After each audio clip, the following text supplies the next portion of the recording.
बिस्मिल्लाहिर्रहमानिर्रहीम। अस्सलामुअलैकुम वरहमतुल्लाहि वबरकातुह। एक बुजुर्ग हज के सफर पर गए थे। जब वो एक जगह से गुजर रहे थे, उनके हाथ में एक थैला था, उसमें कुछ पैसे थे। अचानक एक चोर उनके हाथ से थैला छीनकर भाग गया। जब चोर काफी दूर निकल गया, तब अचानक उसकी आंखों की रोशनी खत्म हो गई। आंखों की रोशनी जाते देख उस चोर ने रोना शुरू कर दिया। जब लोगों ने चोर से पूछा, भाई क्या हुआ, तो वो कहने लगा, मैंने एक आदमी का थैला छीना है।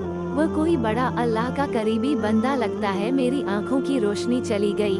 खुदा के लिए मुझे उसके पास पहुंचा दो ताकि मैं उससे माफी मांग सकूं। जब लोगों ने पूछा कि यह किस्सा कहाँ पेश आया, तो कहने लगा, फला नाई की दुकान के करीब पेश आया। लोग उसको उस दुकान पर ले गए और नाई से पूछा कि इस तरह का कोई आदमी यहाँ से गुजरा है, आप उसे जानते हो? उसने कहा, मुझे उसका घर तो पता नहीं, हाँ मगर नमाज के लिए वह आते जाते रहते हैं, अगली नमाज के लिए फिर आएंगे। ये लोग इंतजार में बैठ गए। वह बुजुर्ग अपने वक्त पर तशरीफ लाए। लोग उस चोर को उनके पास ले गए तो उस चोर ने जाकर उनके हाथ पांव पकड़ लिए कि मुझसे गलती हो गई, गुनाह हो गया, नादिम हूँ, शर्मिंदा हूँ, मेरी आंखों की रोशनी छिन गई।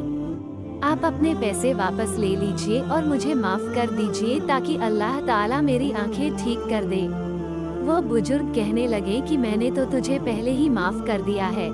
ये सुनकर चोर बड़ा हैरान हुआ, कहने लगा, हजरत मैं तो आपका थैला छीनकर भागा और आप कहते हैं कि माफी मांगने से पहले ही माफ फरमा दिया। वो फरमाने लगे, हाँ मेरे दिल में कोई बात आ गई थी। फरमाने लगे, मैंने एक हदीस पढ़ी जिसमें नबी अकरम ने फरमाया कि कयामत के दिन जब मेरी उम्मत का हिसाब पेश किया जाएगा तो मैं उस वक्त तक मीज़ान के करीब रहूंगा जब तक मेरे आखिरी उम्मती का फैसला नहीं हो जाता। मेरे दिल में ये बात आई कि अगर मैंने इस चोर को माफ नहीं किया तो कयामत के दिन यह मुकदमा पेश होगा, और जितनी देर मेरे मुकदमे का फैसला होने में लगेगी, अल्लाह के नबी अलैहिस्सलाम को उतनी देर जन्नत से बाहर रहना पड़ेगा। इसलिए मैंने माफ कर दिया कि न तो मुकदमा पेश होगा, न ही मेरे महबूब को जन्नत में जाने में देर लगेगी। वो जल्द जन्नत में तशरीफ ले जाएंगे। प्यारे दोस्तों, अगर आप लोगों को हमारी ये पोस्ट पसंद आई हो और अगर आपको इस पोस्ट से कुछ इल्म हासिल हुआ हो तो लाइक और सब्सक्राइब करें।